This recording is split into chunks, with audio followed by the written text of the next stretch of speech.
Assalamualaikum, Spradi.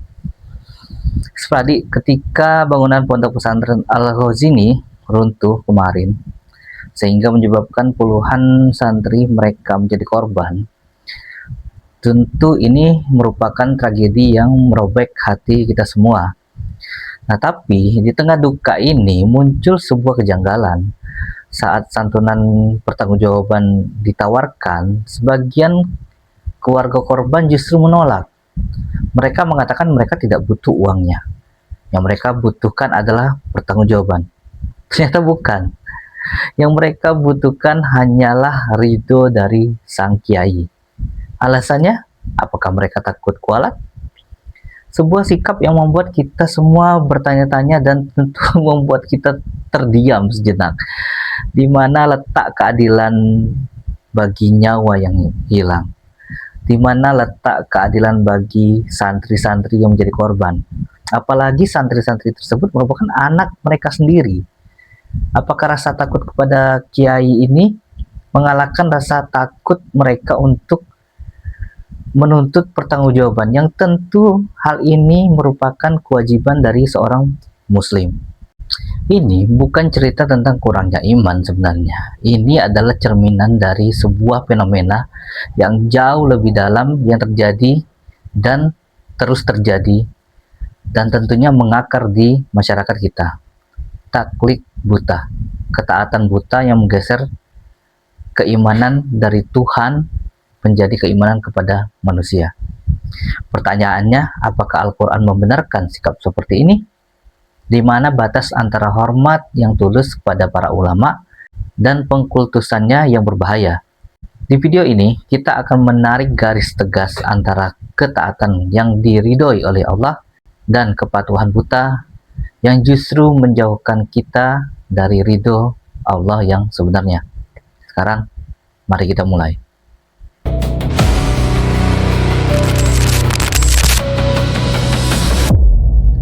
Spradi, apa yang baru saja kita lihat di tragedi Pondok Pesantren Ghazini ini bukan berarti kita berusaha untuk menghakimi pihak manapun, terutama pihak para keluarga korban yang sedang berduka.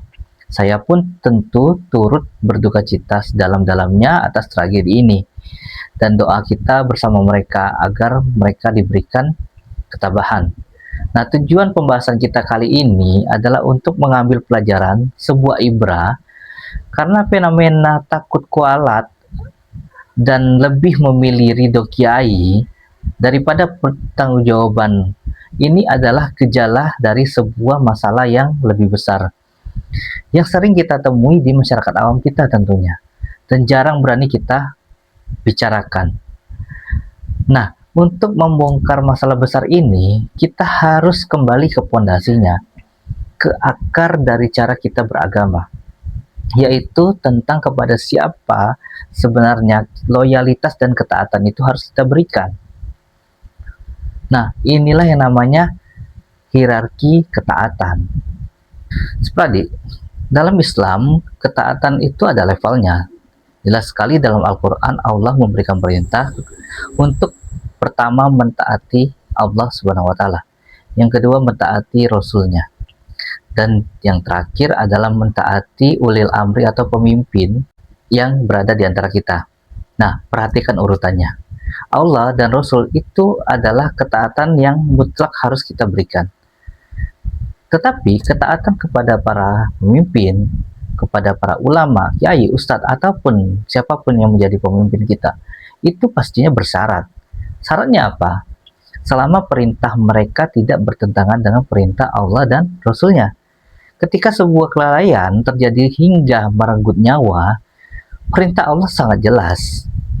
Tegakkan keadilan, jaga nyawa manusia, minta pertanggungjawaban agar kejadian serupa tidak terulang. Namun dalam kasus ini, kita bisa melihat rasa takut para keluarga korban kepada figur seorang kiai seolah-olah mengalahkan takut kepada perintah Allah itu sendiri untuk menegakkan keadilan. Hierarkinya menjadi terbalik. Ini sinyal pertama dari taklid buta. Nah, hierarki yang terbalik ini bukan masalah sepele, Spradi. Ini adalah gejala dari sebuah penyakit spiritual yang sangat berbahaya.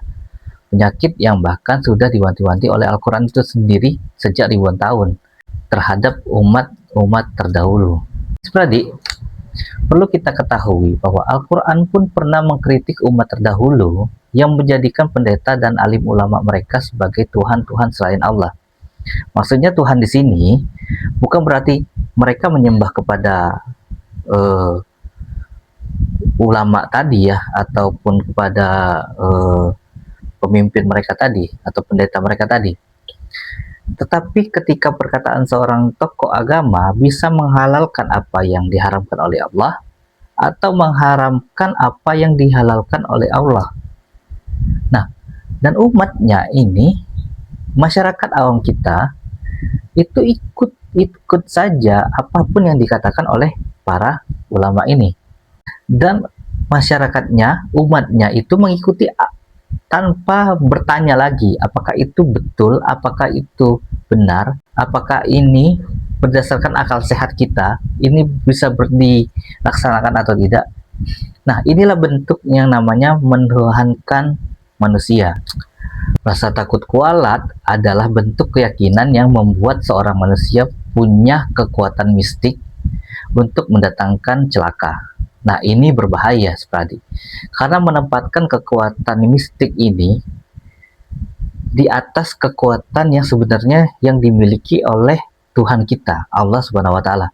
Nah, ini berbahaya karena menempatkan kekuatan yang hanya dimiliki oleh Tuhan, Allah Subhanahu wa taala, kepada seorang makhluk manusia. Padahal ridho dan murka yang sesungguhnya yang harus kita takuti itu hanyalah ridho dan murka dari Allah. Mendengar semua ini, mungkin ada yang langsung berpikir, wah berarti kita tidak boleh hormat dong kepada seorang kiai, ulama, ataupun ustadz. Sebenarnya bukan seperti itu.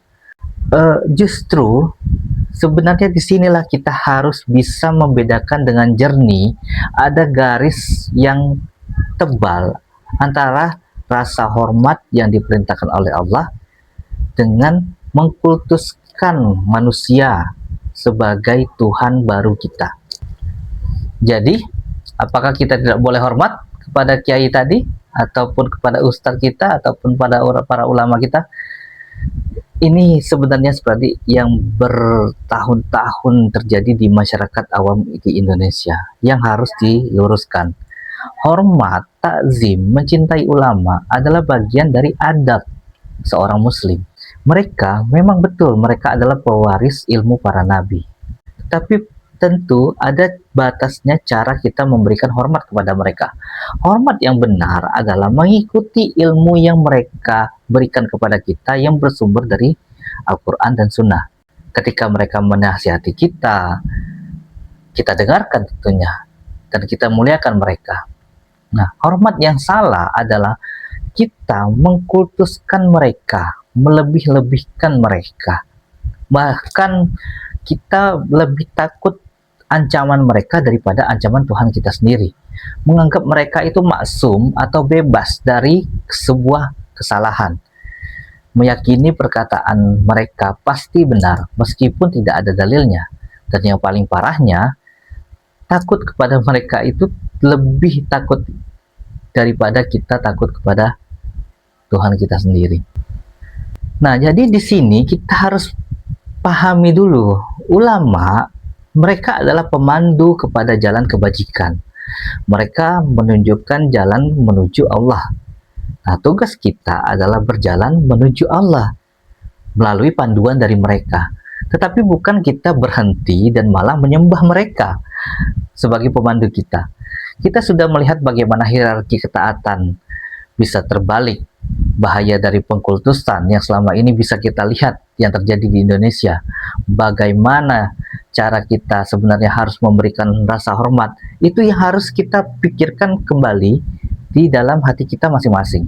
Nah, semua ini tentunya akan membawa kita pada satu titik akhir, sebuah kesimpulan besar yang bisa kita jadikan pegangan hidup.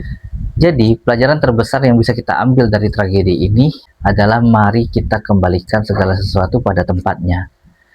Kita boleh mencintai para ulama kita. Kita sangat diperbolehkan untuk menghormati Dan memang secara budaya kita dibiasakan untuk menghormati para ulama kita mengambil ilmu dari mereka yang baik-baik gitu. Tetapi menggantungkan ketaatan tertinggi dan rasa takut kita bukan kepada mereka, bukan kepada ancaman-ancaman mereka yang bisa kita lihat dari video-video yang terjadi di medsos yang berkeliaran, yang mengatakan mereka bahkan bisa menarik rantai dari langit, bahkan bisa menjanjikan sebuah surga, bahkan bisa mengancam kita untuk masuk neraka.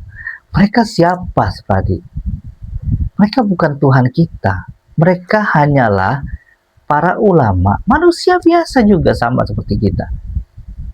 Dan tentunya harus kita pahami lagi, di hari kiamat nanti, kalau sesuai dengan apa yang kita percayakan di umat muslim, kita mempertanggungjawabkan amalan kita itu masing-masing dari kita. Kita tidak bisa mempertanggungjawabkan kesalahan ataupun perbuatan dari orang lain. Itu yang harus kita pahami.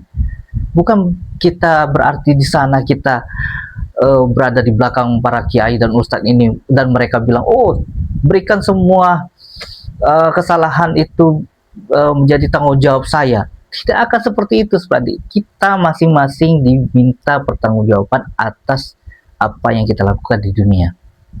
Dan tidak ada seorang pun yang bisa menjamin kita bisa masuk surga dan kita bisa masuk neraka, kecuali hanya satu, Allah Subhanahu wa Ta'ala. Jadi, semoga Allah Subhanahu wa Ta'ala mengampuni kita semua umat muslim yang masih percaya tentang mistik, yang masih percaya tentang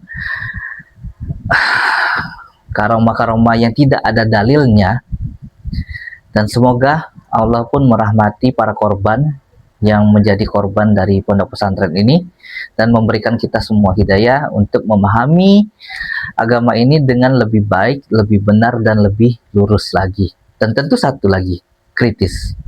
Karena harus kita tahu juga syarat sah rukun iman itu salah satunya adalah akal sehat.